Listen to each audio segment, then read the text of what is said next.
ہماری نظر میں حضرت حسین رضی اللہ تعالی عنہ کا قتل کربلا میں یہ تاریخ کا بدترین ظلم، اس لیے بدترین ظلم کہ آپ غیر مسلموں کے ہاتھوں شہید نہیں ہوئے، بلکہ ان لوگوں کے ہاتھوں شہید ہوئے جو اپنے آپ کو مسلمان کہتے تھے، اور مسلمانوں کی قیادت اس وقت ان کے ہاتھ میں تھی، حکومت ان کے ہاتھ میں تھی۔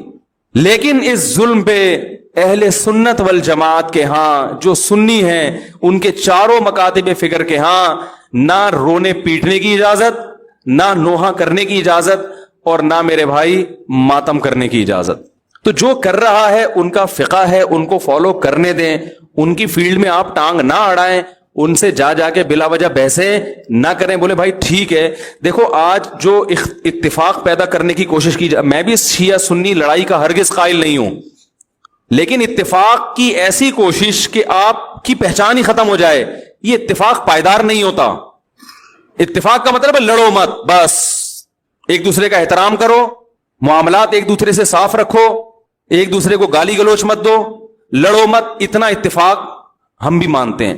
ایک دفعہ مجھ سے کسی نے کہا کہ بھائی مسلمانوں میں اتحاد پیدا کرنے کے لیے ضروری ہے کہ ہم سب ایک دوسرے کے پیچھے نمازیں پڑھیں، سمجھ رہے ہیں، یعنی ہر فرقے کے پیچھے نمازیں پڑھیں۔ میں نے کہا یہ اتحاد کی یہ کوشش پائیدار نہیں ہے۔ اگر ایک آدمی کا خیال یہ ہے کہ یہ جو نماز پڑھ رہا ہے یہ میری تحقیق کے مطابق صحیح نہیں ہے، تو آپ اس کو زبردستی مجبور نہ کریں کہ وہ اس کے پیچھے نماز پڑھے۔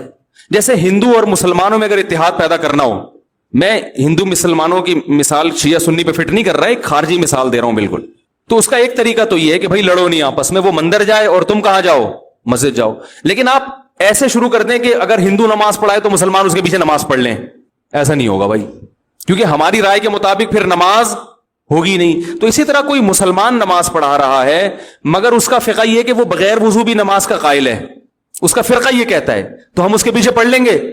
ہے بھائی نہیں پڑھیں گے، ہم بولیں گے بھائی ہماری رائے کے مطابق آپ کی نماز نہیں ہو رہی۔ اگر آپ کا فقہ یہ کہتا ہے کہ بغیر وضو بھی ہو جاتی ہے تو ٹھیک، آپ پڑھتے نا، ہم آپ کو نہیں چھیڑ رہے ہیں، لیکن ہماری تحقیق یہ کہ نہیں ہوتی۔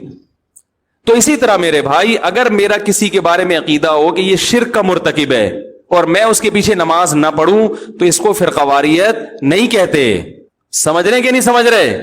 ہاں لڑے نہیں، دنیا میں درجنوں نظریات کے لوگ ہیں، درجنوں فرقے ہیں، درجنوں مذاہب ہیں، آپس میں محبت سے رہیں۔ عبادت ہر شخص اپنے اپنے اخپل طریقے سے کرے گا۔ بہت دنوں سے اخپل کا لفظ نہیں آیا تھا۔ اسی طرح میں سمجھتا ہوں یہ مشرک تو نہیں ہے، تو توحید پرست، مگر اس کی نماز قرآن و حدیث کے خلاف ہے بالکل، اور ایسی مسٹیک کر رہا ہے جس سے میری رائے کے مطابق نماز ہی نہیں ہوتی، تو بھی مجھے یہ رائٹ حاصل ہے کہ میں اس کے پیچھے نماز نہ پڑھوں، مگر میں اپنی تحقیق اس پہ تھوپ نہیں سکتا زبردستی۔ تھوپیں گے تو پھر قواریت بڑھے گی۔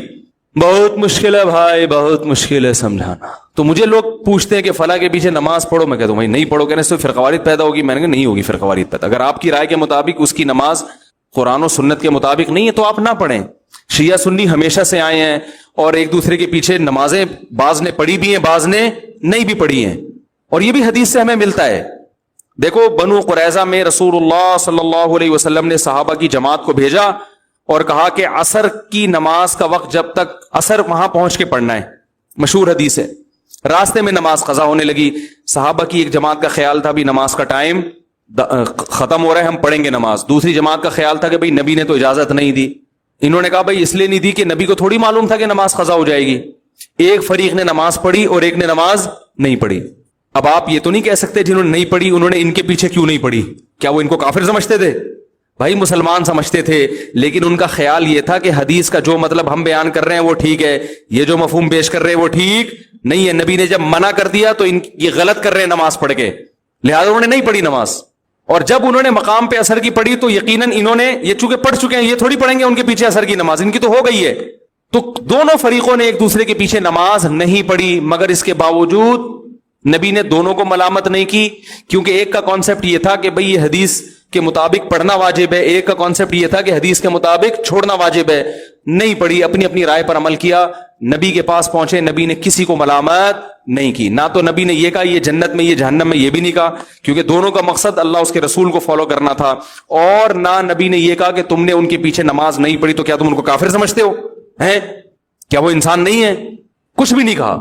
تو عین ممکن ہے کہ میری رائے کے مطابق کسی کے پیچھے نماز نہ ہو رہی ہو تو میں نہیں پڑھوں گا اس کے پیچھے نماز. آپ مجھے گن پوائنٹ پہ مجبور نہیں کر سکتے, اور اس کی نماز میرے پیچھے اس کی رائے کے مطابق نہیں ہو رہی تو نہ پڑھے, کوئی حرج نہیں ہے اس میں. ہاں, بلا وجہ کفر کے فتوے لگا کے ایک دوسرے کے پیچھے نمازیں چھوڑ دینا یہ غلط ہے. نہیں آ رہی بات سمجھ میں؟ بلا وجہ ذرا سی باتوں کو اچھال کے وہ اس کے پیچھے مسجدوں میں 2-3 جماعتیں ہو رہی ہیں, اس نے امام صاحب نے اس سے قرضہ لیا چونکہ واپس نہیں کیا تو اس کی رائے میں امام صاحب فاسق ہیں, لہذا دوسرا امام اپنے لیے الگ سے لے کر آ رہا ہے, ٹھیک ہے نا, تو وہ ان کے پیچھے پڑے گا, وہ یہ غلط ہے. بڑا اختلاف جہاں آئے گا تو وہاں نمازوں کو ہم اجازت نہیں دیتے. تو شیعہ اور سنی کا اختلاف چھوٹا نہیں ہے بلکہ بولو بھائی بڑا اختلاف ہے. ہم تمام صحابہ کو حجت سمجھتے ہیں, وہ حضرات اہل بیت کو زیادہ فوکس کرتے ہیں. جو ان میں معتدل ہے ان کی بات کر رہا ہوں, جو معتدل نہیں ہے جیسے ہم میں جو معتدل نہیں ہے تو ان میں بھی کچھ ہیں, تو یہ تو اعتدال سے ہٹے ہوئے لوگ تو ہر جگہ ہوتے ہیں. وہ جو ہے ان کی نماز کا طریقہ ہم سے بالکل ڈفرینٹ ہے. سمجھ رہے ہیں کہ نہیں سمجھ رہے؟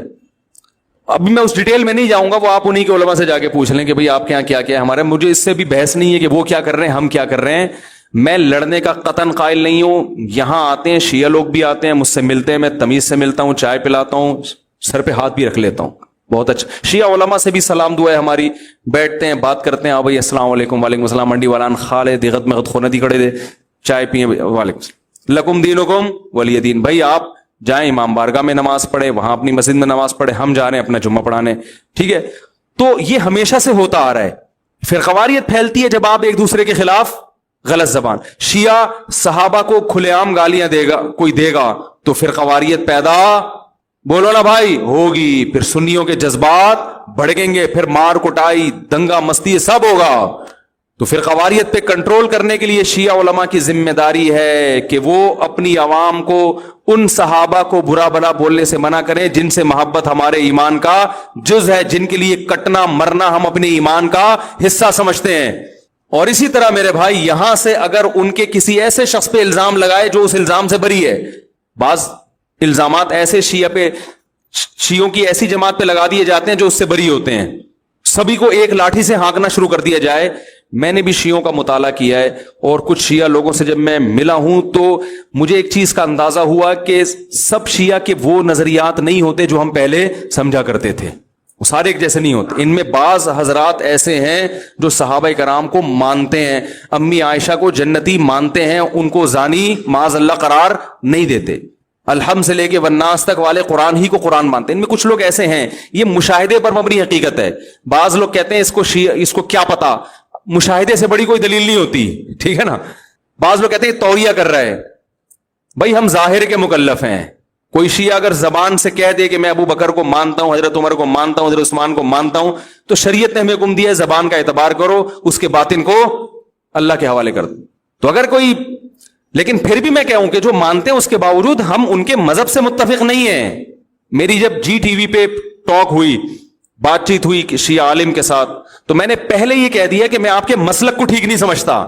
یعنی میں جو جوڑ کی بات کر رہا ہوں اس سے یہ کہیں نہ لوگ لے کے جائیں کہ میں شیعہ مذہب کو ہی درست سمجھتا ہوں. نہ میں نہیں سمجھتا. میں نے کہا جیسے آپ ہمارے مذہب کو درست نہیں سمجھتے, اس لیے کہ اگر میں آپ کے مذہب کو درست سمجھتا تو سوال پیدا پھر میں ہو کیوں نہیں آتا وہ, اور اگر آپ میرے مسلک کو درست سمجھتے ہیں تو سوال پیدا پھر آپ سنی بن کیوں نہیں گئے. بھائی جب ایک چیز کو میں درست سمجھ رہا ہوں تو مجھے چاہیے نا کہ میں ہو جاؤں وہ, لیکن مار دھاڑ والا طریقہ غلط ہے. اور ابھی جس چیز کو میں فوکس کر رہا ہوں وہ یہ ہے کہ میرے بھائی آپ لوگ اللہ کا واسطہ محرم میں مرثیے نہ لگائیں. ہر گاڑی میں کوئی نوحہ چل رہا ہے, کوئی شیعہ ہے تو ٹھیک ہے وہ کرے. سنیوں پہ یہ کام زیب نہیں دیتا کیونکہ یہ منافقت ہے. پتہ ہی نہیں چل رہا آپ ادھر ہو یا آپ ادھر ہو, آپ کا مسلک کہیں نہیں پتا چل رہا. ہمیں ایک مسلک کو فالو کرو. ہمارے ہاں محرم منحوس مہینہ نہیں ہے, ہمارے ہاں محترم مہینہ ہے, مبارک مہینہ ہے. امہات المومنین میں سے بعض کی اس مہینے میں شادی ہوئی ہے. ہم شہادت کو نحوست نہیں سمجھتے. 10 محرم پہلے سے مبارک تھا, حضرت حسین کی شہادت کی وجہ سے اور مبارک بن گیا, منحوس نہیں بنا. شہادت مبارک عمل ہے, منحوس نہیں ہے. ہم اس مہینے میں کالے کپڑے نہیں پہنیں گے. ہم اس مہینے میں خوشیاں منانے کو جائز سمجھتے ہیں. لوگ کہتے ہیں ان کو حسین سے محبت نہیں ہے. محبت کا جو طریقہ حسین نے بتایا اس طریقے پہ عمل کرنا حسین سے محبت ہے. جو طریقہ حسین سے ثابت نہیں ہے اس طریقے پہ محرم کو منانا یہ محبت کا طریقہ ہماری رائے میں نہیں ہے. سمجھ میں آ رہی ہے بات کہ نہیں آ رہی ہے؟ اور ایک میں وضاحت کر کے بیان کو ختم کروں. بھائی یہ کوشش کریں گے نا اس کی. محرم نہ منحوس مہینہ ہے، نہ اس میں بلائیں نازل ہوتی ہیں، اس میں خوشیاں منانا بھی جائز ہے، اس میں نکاح کرنا شادی کرنا بھی درست ہے. یہ جو مشہور ہے محرم کی شادی ناکام ہوتی ہے 100% غلط ہے. جو شیعہ حضرات ہیں وہ بچیں اس سے. ہمارے ہاں یہ بالکل اس کی اجازت ہے. آپ محرم میں نکاح بھی کریں، محرم میں آپ اپنے بچوں کا عقیقہ بھی کریں، آپ اس جو ہے جو بھی خوشیاں ہیں آپ اس کی کریں، تاکہ اسلام کا جو رخ ہے نا، اسلام میں کوئی مہینہ منحوس نہیں ہے، تاکہ غیر مسلموں کے سامنے کم از کم ہماری طرف سے جو اسلام پیش ہو وہ یہ والا ہو، ان کی طرف سے وہ والا ہو. غیر مسلم کے پاس آپشن ہو کہ بھائی دیکھ لو ان میں جو اچھا لگتا ہے وہ والا اسلام آپ فالو کر لو. لیکن آپ بھی ویسے ہی بن گئے تو پھر اسلام کا ایک رخ جائے گا ان کے سامنے. سمجھ رہے کہ نہیں سمجھ رہے؟ تو اس لیے یہ گھروں میں مرثیے نہ لگایا کریں. میتوں پہ نوحہ کرنا، غم منانا ہماری شریعت میں پسندیدہ 3 دن تک تعزیت ہے، بس اس کے بعد نہیں. اور عورت کے لیے شوہر کے مرنے پر 4 مہینے 10 دن عدت ہے. سمجھ رہے ہیں؟ اور دیکھو حضرت عمر کی جو یوم شہادت ہے نا، 1 محرم کہا جاتا ہے. میں نے اس کی بڑی تحقیق کی، مجھے کہیں ملا نہیں کہ 1 محرم ہے یا نہیں ہے. میں نے جو تاریخ دان لوگ ہیں ان سے بھی رابطہ کیا تو میں کہہ رہا تھا دیکھو خلیفۃ المسلمین تھے، ان کی شہادت کا امت نے دینی محفوظ نہیں کیا ہے.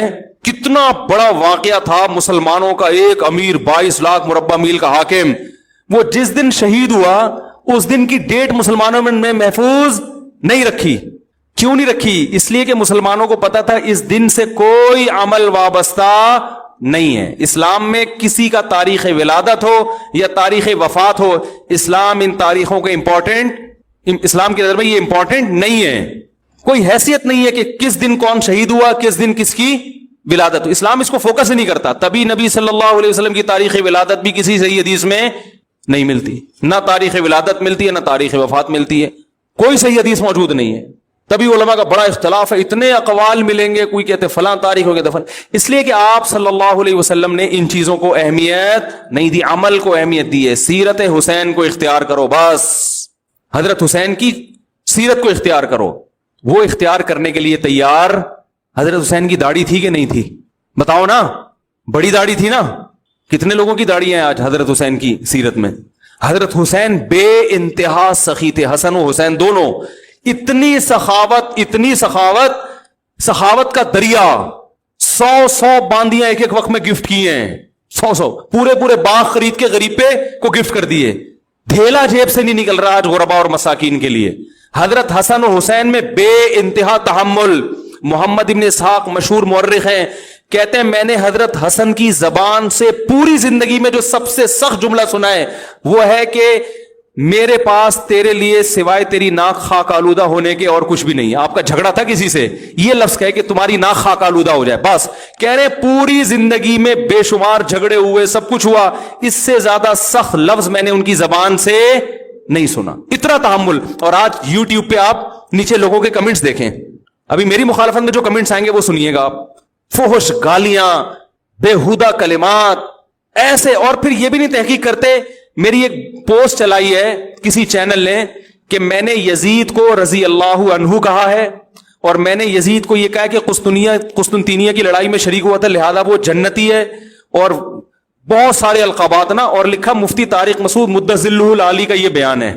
حالانکہ میں نے ایسا نہ کوئی دعویٰ کیا، نہ میں یزید کو رضی اللہ عنہ کہتا ہوں، نہ میں اس کے جنتی ہونے کا فتویٰ دیتا ہوں، نہ میں اس کو رحمت اللہ علیہ بھی نہیں کہتا. میرا یزید کے بارے میں جو موقف ہے میری ویڈیو ریکارڈنگ میں موجود ہے. جھوٹی وہ چلا کر کسی چینل پہ شائع کی گئی، اور پھر نیچے جو لوگوں نے گالیاں دی ہیں احقر کو، اتنی غلیظ گالیاں. ہر شخص اپنے خاندان کا بتا رہے کہ میں فلاں قبیلے سے ہوں ہیں. اس پہ نیچے کسی نے لکھا کہ مفتی صاحب کو جو یہ گالیاں دے رہے ہیں یہ اصل میں اپنی قبیلہ بتا رہے ہیں. کسی نے بتایا کہ میرا باپ بھنگی ہے، کسی نے کہا کہ میری اماں 3 دفعہ گھر سے بھاگ گئی تھی. جو آدمی اتنی گندی فحش گالیاں دے رہا ہے تو اس کا مطلب اس کا خاندان ایسا ہی ہے نا. یعنی اس سے بزبان حال کوئی یہ کہہ رہے کہ میری اماں چمار تھی، کوئی کہہ رہے میری اماں بھنگی تھی، کوئی اصل میں وہ اپنے آپ کو گالیاں دے رہے ہیں. پہلے تم یہ تحقیق تو کرو کہ مفتی صاحب نے ایسا کہا بھی ہے کہ نہیں کہا، اور اگر کہا ہے تو کیا تمیز سے بات نہیں سکھائی اسلام نے؟ آپ پوچھو فون کر کے آپ نے کہاں سے نکال لیا کہ وہ جنتی ہے، آپ کیسے فتویٰ دے رہے ہیں؟ آپ یہ تحقیق تو کرو. جھوٹی پوسٹ چلا کر اور نیچے گندی فحش گالیاں. تو یہ گالیاں دے رہے ہیں اور لیبل یہ لگا رہے ہیں کہ ہم حسین کے کیا ہیں؟ عاشق. حضرت حسین اور حضرت حسن کا جو اخلاق، جو تحمل تھا، تو میں نے آپ کو بتایا. آج عمل کو بالکل فوکس نہیں کرنا، شخصیتوں کے دن اور ان کی وفاتیں منا کے یہ ثابت کیا جاتا ہے ہم ان سے بہت محبت کرتے ہیں.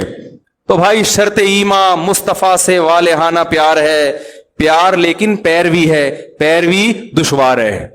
سمجھ آئی بات؟ کسی کو فالو کرنا بہت مشکل، اور عشق و محبت کے دعوے اور ان کے نام پہ بہت کچھ جو آج کل کیا جا رہا ہے وہ بہت آسان ہے. تو آسان کام کیا جا رہا ہے اور مشکل کام چھوڑا جا رہا ہے. تو یہ محبت نہیں ہے میرے بھائی. محبت کسی کو فوکس کرنے کو کہتے ہیں، اور محبت جو ہے کسی کی پیروی کرنے کو کہتے ہیں. اللہ تعالی ہمیں حضرت حسن و حسین کی حقیقی معنوں میں پیروی کرنے کی توفیق عطا فرمائے، ان کے نقش قدم پہ چلنے کی توفیق عطا فرمائے، اور قیامت میں ان کے اعمال کو فالو کرنے کی وجہ سے انہی کے ساتھ ہمارا حشر فرمائے. اچھا بھائی، یہ جو بیان کیا ہے میں نے محرم کے حوالے سے، یہ سمجھ میں آیا آپ لوگوں کے ہیں؟ کیا سمجھ میں آیا؟ ایک طرف ہو جائیں. اس کا خلاصہ یہ ہے، شیعہ مذہب کو یا تو پورا فالو کریں یا پھر سنی مذہب کو پورا فالو کریں، تاکہ ایک چیز رہے کہ بھئی یہ ہیں، یہ ہیں، درمیان میں نہ لٹکیں. اور یہ جو شخصیتوں کو منانا، ان کے یوم پیدائش اور یوم وفات اور یوم شہادت، یہ تو شیعہ سنی میں مشترک ہے. یعنی یہ تو سنی بھی مناتے ہیں، وہ فلاں کا دن منا رہے ہوں گے، وہ فلاں کا دن منا رہے ہیں. دیکھو ایک اہم بات یہ ہے کہ اسلام میں یوم ولادت یا تاریخ وفات کی کوئی ویلیو ہوتی تو اسلامی مہینے 29 اور 30 کے غیر متعین نہ ہوتے. مثال کے طور پر کوئی 30 محرم کو پیدا ہوتا تو بیچارہ جس دن 30 محرم آتا تو برتھ ڈے مناتا، 30 نہیں آتا تو برتھ ڈے کہتے بھائی آپ کی 3 سال کے بعد برتھ ڈے ہوگی، کیونکہ فی الحال 3 مہینے 29 کے آئیں گے محرم کے. کیا خیال ہے؟ اگر حضرت امام حسین رضی اللہ تعالی عنہ نواسہ رسول سید شباب اہل الجنہ کی شہادت 30 محرم کو ہو جاتی تو آپ منا سکتے تھے. جب 30 محرم آتی تو آپ مناتے، یوم شہادت نہیں آتی تو آپ نہیں مناتے. تو یہ جو اسلام نے تاریخیں رکھی ہیں، کبھی 29 کبھی 30، یہ اس کی علامت ہے کہ اسلام میں ولادت کا دن یا کسی کی شہادت کا دن یا کسی کی وفات کا دن، اس دن کے لیے کوئی شریعت میں الگ سے احکام نہیں ہے. سمجھ گئے بات کو؟ تو اس لیے ہمیں عمل کرنا ہے، ان کی زندگیوں کو فالو کرنا ہے کہ انہوں نے کیسے زندگی گزاری، کیا کیا کام کیے، ان کاموں کو فوکس کرنا ہے ہم نے، ان دنوں کو فوکس نہیں کرنا. سمجھ رہے ہیں؟ دوسری بات یہ پھر 10 محرم کا جو روزہ ہے، اس کے حوالے سے میں پھر بعد میں کلپ ریکارڈ کروا دوں گا. یہ بھی کافی سارے مسائل ہیں، وہ پھر شام کو کرا دیں گے. ٹھیک ہے؟ کیا خیال ہے؟ یہ ہے نا کلپ بازی تو یہی کرتے ہیں.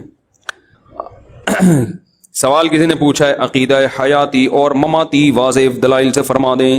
اور بھائی اتنا ہے کہ نبی صلی اللہ علیہ وسلم اپنی قبر اطہر میں آپ صلی اللہ علیہ وسلم کو ایک خاص قسم کی حیات ملی ہے جس کا ہمیں ادراک نہیں ہے. اور آپ صلی اللہ علیہ وسلم وہ برزخی حیات ہے، دنیاوی نہیں ہے. اور نبی صلی اللہ علیہ وسلم کی جو روح ہے اس کا اس جسد اطہر سے تعلق بھی ہے، جو قبر مبارک میں جسد ہے. کس نوعیت کا تعلق ہے یہ بھی ہمیں معلوم نہیں ہے. دنیا کے لحاظ سے آپ دنیا سے جا چکے ہیں، آپ صلی اللہ علیہ وسلم کو غسل دیا گیا اور آپ صلی اللہ علیہ وسلم کو دفنایا گیا. آپ کی بیویوں نے عدت گزاری ہے، آپ کی وراثت تقسیم نہیں ہوئی، کیونکہ انبیاء کی وراثت تقسیم نہیں ہوتی. سمجھ رہے ہیں؟ تو دنیا کے لحاظ سے آپ صلی اللہ علیہ وسلم پر وفات ہوئی ہے، موت واقع ہوئی ہے. قرآن کہہ رہا ہے انک میتن، اے نبی آپ نے بھی مرنا ہے، وانہم میتون، انہوں نے بھی مرنا ہے. تو آپ پر بھی موت واقع ہوگی، ان پر بھی موت واقع ہوگی. تو قرآن نے بتایا ہے کل نفس ذائقۃ الموت، ہر نفس نے موت کا ذائقہ چکھنا ہے. تو نبی بھی انسان تھے، بشر تھے، آپ نے بھی موت کا ذائقہ چکھا ہے. لیکن مرنے کے بعد، دنیا سے جانے کے بعد، آپ صلی اللہ علیہ وسلم کو قبر مبارک میں ایک خاص قسم کی حیات دی گئی ہے جو شہداء کو بھی ملتی ہے. قرآن کہتے ہیں نا شہداء بھی زندہ ہیں، تو ظاہر عام میتوں سے ہٹ کر ان کو کوئی خاص قسم کی حیات ملتی ہے، تبھی تو زندہ کہا ہے. تو اور جیسے شہداء کا اسی جسم سے کچھ نہ کچھ تعلق رہتا ہے. یہ تو بہت سارے واقعات ہیں. حضرت حمزہ رضی اللہ تعالیٰ عنہ جو شہید ہوئے، نبی صلی اللہ علیہ وسلم کے چچا حضرت حمزہ، تو جہاں شہادت کے بعد ان کی قبر بنائی گئی آج وہاں نہیں ہے، کیونکہ وہاں سیلاب آ رہا تھا. تو آپ خواب میں آئے اور آپ نے بتایا کہ مجھے یہاں سے نکالو. تو آپ کو نکال کے وہاں سے ابھی جو حضرت حمزہ کی قبر ہے وہ وہاں نہیں ہے جہاں اصل قبر تھی.